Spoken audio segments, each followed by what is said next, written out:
Kathleen Morgan. I'm the Executive Director of the Gualala River Watershed Council. The council was formed in 1996 in response to the Gualala River being listed as sediment impaired by the EPA. In 2001, the council worked with the North Coast Regional Water Quality Control Board and developed a technical document that outlined the pollutants in the watershed. And what we found was sediment and temperature were the issues to focus on in the Gualala. When the council was formed, we decided that we wanted to look at the watershed as a whole. And so we have developed 3 program elements, and those are upslope restoration, in-stream restoration, and monitoring trends within the watershed, and also monitoring the effectiveness of our restoration projects. My name is Sean Case, and I'm the lead scientific technician for the Gualala River Watershed Council. The Gualala River Watershed is a highly erosive landscape naturally, just the geology of this area. But we found that currently about 58% of the sediment inputs into the Gualala are caused by humans. And of that 58%, about 85% of it is caused by legacy ranch and timber roads. The history of the era dates back from old growth logging that happened in the 1800s to some more extensive tractor logging that happened after World War II. The combination of all these factors, the geology, the land use practices, these legacy roads, and then the natural floods, particularly high flood years like 1955, 64, and 67, all these factors contributed to a decline in the fisheries that were really noticed in the 60s and early 70s. The watershed is approximately 300 square miles, which is 190,000 acres, and 99% of it is privately owned. 40% of the watershed is actually in large landowner holdings, primarily industrial timber. And it was important for the Watershed Council, because we were focusing on restoration and monitoring, to collaborate with the stakeholders and the landowners within the watershed. My name is Henry Alden. I manage Gualala Redwoods. Gualala Redwoods is a small timber company in the lower end of the Gualala River watershed. This map shows the Gualala River watershed. The green portion at the lower end of the watershed is the 30,000 acres that Gualala Redwoods owns. I'm a forester by training. I've been managing this property now for almost 16 years. Gualala Redwoods has been a prominent partner with the Watershed Council in restoration efforts. They have upgraded, I think, close to 50% of their road network, and work very closely with the council on monitoring and doing large wood restoration. Most of our large wood in-stream restoration to this date has been done on their property, primarily because they own most of the best refugia for coho salmon in the watershed.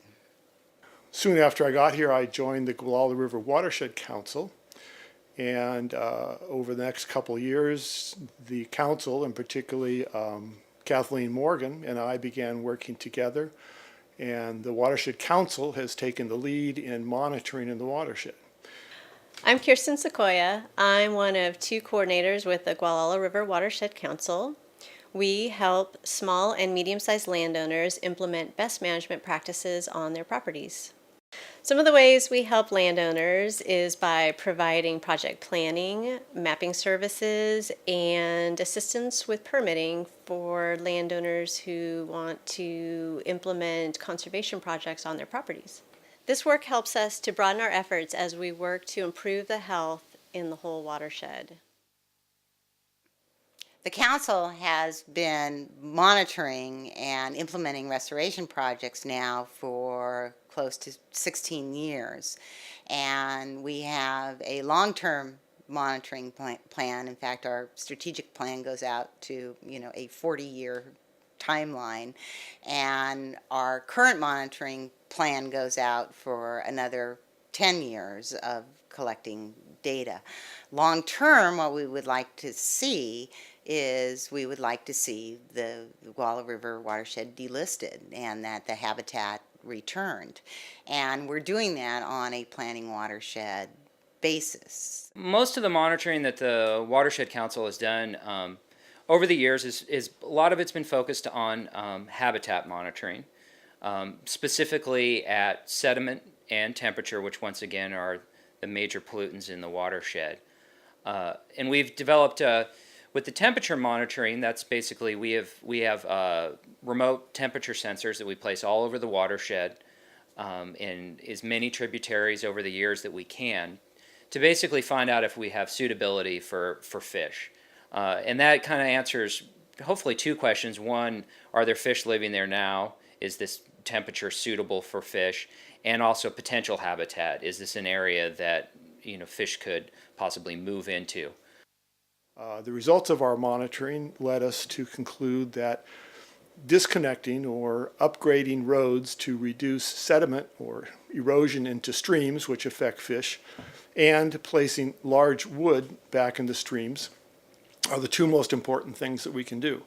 So the first thing we want to do is hydrologically disconnect these roads from the streams, and we do that by using protocols that were developed by Higgins and Weaver, Pacific Watersheds and Associates, and we work very closely with them on assessing the roads within the watershed and then implementing remediation.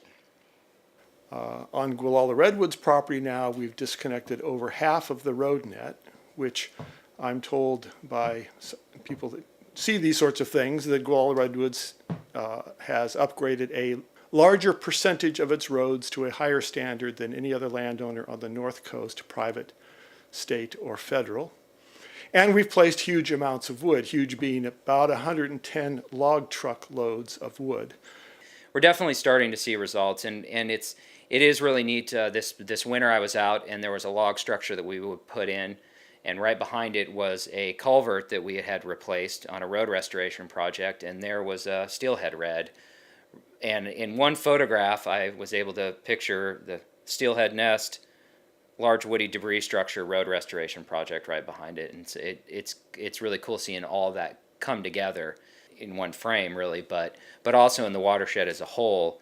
Hopefully, we can get the whole watershed into that kind of shape at some point.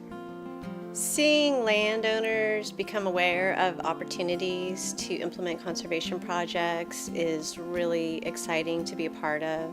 I like to help people feel empowered and help people understand that the smallest water conservation effort is as important as the largest in-stream wood or road restoration project that we could do. All these little efforts are helping to benefit the watershed.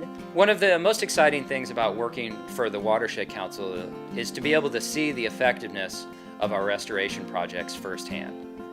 To go out to a stretch of creek that beforehand didn't have very diverse habitat, maybe had only shallow 1-foot pools, and then to come back later after we've created one of these log structures and see a 5-foot deep pool and see fish using that habitat that wasn't there before. We as a council are starting to see results. And a lot of this is due to the collaboration throughout the watershed. Our relationship with the Watershed Council has been, I think, good for the watershed and good for Gualala Redwoods. We are seeing increases in pools. We're seeing the temperature starting to lower. We're seeing shelter ratings going up within the watershed. The anthropogenic sediment sources are starting to be controlled on a planning watershed basis. And we're starting to see metrics that are showing that the watershed is actually in recovery.